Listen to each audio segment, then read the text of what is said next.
faites bien de choisir Espace TV pour vous informer. Bonsoir, bienvenue à tous. Voici pour vous les titres du journal.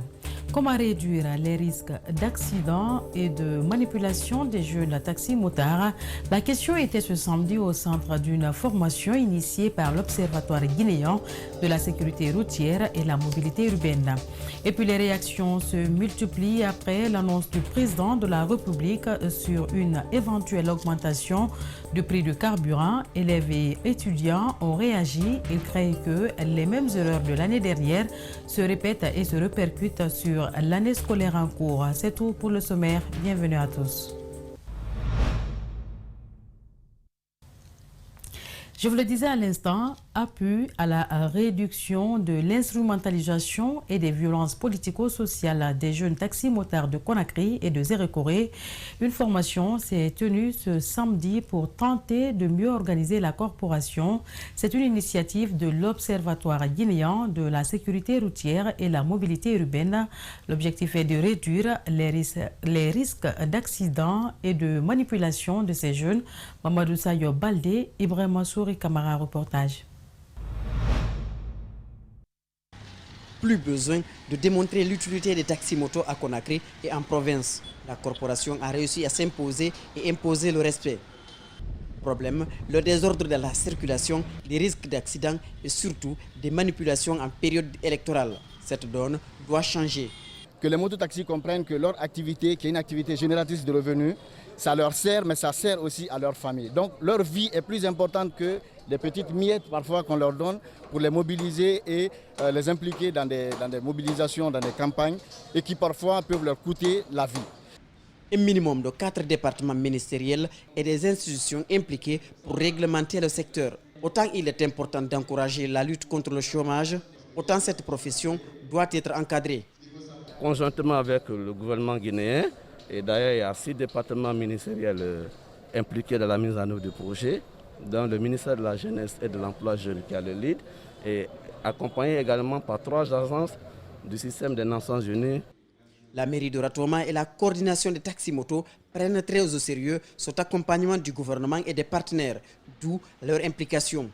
Oui, la participation de la commune de Ratoma, c'est-à-dire la mairie, c'est d'appuyer ce projet, d'appuyer les partenaires techniques financiers qui sont sur le terrain, qui exécutent le projet, c'est d'être à leur côté, de les soutenir et faire comprendre aux jeunes aussi que c'est un projet rentable qui aide la jeunesse, qui aide la communauté. Même déclencher beaucoup de dialogue entre nous les mototaxis. Si vous remarquez, même l'affaire des casques maintenant, les gens portent des casques et même le dernier élection là, il n'y a pas eu de pagaille comme d'habitude. Donc c'est quelque chose qu'on apprécie. Ces 54 jeunes outillés iront à la rencontre des personnes cibles pendant 5 jours afin de passer des messages de sensibilisation. Le journaliste Amadou Yulde Diallo est incarcéré depuis 2 semaines à la maison centrale de Conakry. Il est accusé d'avoir tenu des propos offensants à l'endroit du président Alpha Condé. Cette détention est une violation flagrante de la loi L02 portant sur la liberté de la presse. Cette loi dépénalise les délits de presse. Face donc à cette menace de liberté de presse en Guinée, les associations de presse et patrons de médias restent muets, nous disent Mamadou Kalisso et Lamine Silla. Doyen Amadou Yulde Diallo a été arrêté et jeté en prison depuis 2 semaines. Une violation flagrante de la loi L002 sur la liberté de la presse. Celle-ci dépénalise les délits de presse en Guinée. Mais cette décision liberticide ne dérange apparemment pas les médias. Les patrons de presse se rongent les ongles. Les associations de presse, elles, ont plutôt confié leur langue au chat. Un silence assourdissant et intolérable aux yeux de beaucoup d'observateurs. Pour sauver la face, des jeunes reporters viennent de former un collectif pour exiger le respect de la liberté de la presse. S'ils se taisent, aujourd'hui, ils cautionnent la violation, le musellement de la presse en Guinée. Et c'est un précédent, puisque si on ne défend pas Yulde aujourd'hui, comment est-ce qu'on défendra un autre? Ça, c'est désagréable. Je leur demande de se lever, de mobiliser chacun dans son association pour qu'on exige que la loi soit respectée. On ne défend pas Julde, on défend le principe qui voudrait qu'un journaliste n'aille pas en prison pour un délit de presse. Le journaliste est accusé d'avoir tenu des propos offensants à l'endroit du chef de l'État. La loi L002 prévoit et sanctionne ces délits par une amende, mais pas de restriction de liberté. Le président de la Ligue guinéenne des droits de l'homme s'insurge contre ces agissements rétrogrades. Nous pensons que c'est de nature à terner l'image de notre pays. Les lois sont faites pour être appliquées dans toute leur rigueur. Et si les textes de loi sont bafoués quotidiennement, alors je me dis que c'est une menace non seulement pour ceux qui commettent les délits de presse, mais aussi pour ceux qui pourraient commettre d'autres infractions. La lutte contre l'impunité en Guinée vraiment doit prendre son envol maintenant. Mais cette lutte ne doit pas être menée vraiment en sens unique, c'est-à-dire qu'on viole de façon flagrante les textes de loi qui sont prévus en matière de protection des droits des personnes qui sont poursuivies devant les tribunaux. Ça, c'est inacceptable en matière de droits humains. Le collectif des journalistes a engagé des démarches à l'interne et commence à avoir des adhérents à l'extérieur, comme l'Association internationale des presses sportives et des reporters solidaires. Un reportage signé Mamadou Kalisso. 24 heures après la réaction de la société civile, élèves, étudiants et encadreurs d'école ont aussi réagi ce week-end à l'annonce du président de la République sur une éventuelle augmentation du prix du carburant. L'annonce fait des inquiétudes. Il craint que les mêmes erreurs de l'année dernière se répètent et se répercutent sur l'année scolaire en cours. Il demande donc aux autorités de ne pas appliquer cette décision. Justin Leno, Ibrahima Souma. Élèves et étudiants en situation de classe sont aussi inquiets de l'annonce faite par les autorités quant à une éventuelle augmentation du prix du carburant après le mois de Ramadan, même si l'application n'est pas encore effective. Ils ne le souhaitent pas car la décision, une fois appliquée, pourrait avoir des conséquences néfastes sur leur apprentissage. Ça ne va pas beaucoup nous aider, précisément en tant qu'élève, qu'une éventuelle prix du carburant soit monté parce que précisément les taximètres aussi vont augmenter le prix du transport et ça ne va pas nous aider. L'année dernière, un collectif dénommé 1500 C'est bon a été mis en place par l'ensemble des étudiants après une augmentation du prix du carburant qui a entraîné la hausse du prix du transport. Le tronçon de 1500 francs guinéens est passé à 3000 francs guinéens. Ces apprenants ne veulent plus revivre la même situation. Parce qu'avec la maladie, on voit d'abord que ça va un peu retarder les trucs. Donc avec le problème de carburant, vouloir augmenter le prix, nous voyons que ça sera un mouvement très grave pour le pays. L'inquiétude est partagée par les responsables des établissements. Ils ont eu du mal à maîtriser la colère des élèves et étudiants en 2020. Et une fois que l'on a des mouvements au niveau de la population, ça va impacter l'évolution des cours et ça va impacter la formation des enfants. Par conséquent, c'est les examens, n'est-ce pas, qui sont mis en cause. Parce que les résultats, vraiment, tout le monde va se lamenter, soi-disant que vraiment, parce qu'il n'y a pas qu'il y a grève, raison pour laquelle il y a échec dans les écoles. Donc c'est une mesure vraiment que nous demandons qu'à revoir. Donc dans la mesure du possible, vraiment, si toutefois on ne peut pas diminuer, mais vraiment de maintenir le prix actuel. Le secrétaire général du syndicat des pharmaciens d'officine privées de Guinée salue la décision du gouvernement relative à l'interdiction d'importation des médicaments par des opérateurs qui n'exercent pas la profession de pharmacien. Dr Manizé estime que les faux médicaments tuent plus que le Covid-19. Suivez son interview au micro de nos reporters Alcé Nibari et Amara Alexila. La décision du 11 mars passé, c'est comme quand Sékou Touré a dit le 28 septembre 1958 que la Guinée est indépendante. Nous sommes désormais indépendants sanitaires. Là où je suis assis, là, je ne connais pas le nombre de sociétés grossistes. Il y en a plus de 100 qui opèrent sur la Guinée. C'est pourquoi j'ai appelé la Guinée la poubelle des industries pharmaceutiques du monde. Nous qui sommes des survivants aujourd'hui, c'est Dieu il faut remercier Dieu parce que beaucoup sont morts en 35 ans rien qu'à cause de la consommation des faux médicaments. Nous sommes à quelque part où Covid-19 va parler pour dire que ce n'est pas lui qui tue. Mais c'est plutôt les faux médicaments qui tuent en Guinée que lui, Covid-19. Il était de passage. Donc, les bénéfices sont colossaux. C'est que la Guinée va rattraper son retard. D'abord en équipement. En équipement, c'est que nous allons avoir des industries pharmaceutiques. Et nous serons certainement un pays qui va commencer bientôt à vendre, à livrer, à importer, à exporter vers l'étranger. C'est-à-dire que, mon frère, sans la santé, rien n'est. La santé n'a pas de prix.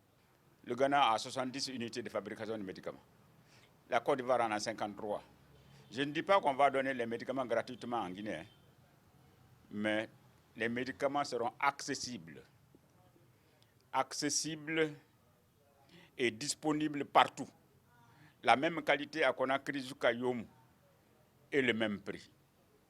À la portée des bourses de tous les Guinéens, je le précise très bien. Et puis, quelques jours nous séparent de la période d'abondance des mangues. Pendant ce temps, les commerçants fuient tous les coins du pays pour en avoir donc connaissance, son utilité. Les consommateurs s'y intéressent également, mais le prix et l'état des routes constituent aujourd'hui les difficultés majeures pour eux. Reportage à Guénaba Bangoura, à Bokardine Camara. Ce marché de Matoto est pris d'assaut par ces vendeuses de mangue depuis quelques jours. Les détaillants et consommateurs forment un cercle autour des grossistes. Plusieurs variétés sont exposées, telles que les mangues vertes, jaunes, oranges et rouges. Son utilité et son goût font d'elle une convoitise. Cependant, certaines n'arrivent pas à s'en procurer à cause du prix.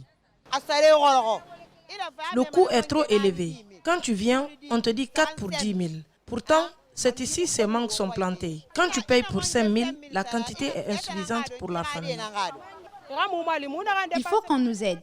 La dépense est trop élevée quand tu veux préparer des mangues. La dépense peut aller jusqu'à 100 000 francs guinéens.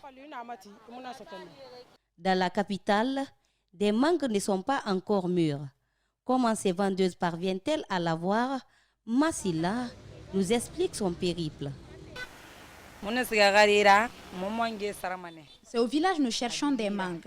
Nous payons par manguier. Celui qui cueille par jour, on lui donne 100 000 francs guinéens. Le déplacement à 1 800 000 pour Conakry. Ceux qui transportent aussi ont leur prix. On nous prélève 50 à 30 000 par barrage. Ces dames éprouvent d'énormes difficultés dans le transport, au point de se retrouver parfois avec des mangues pourries. Il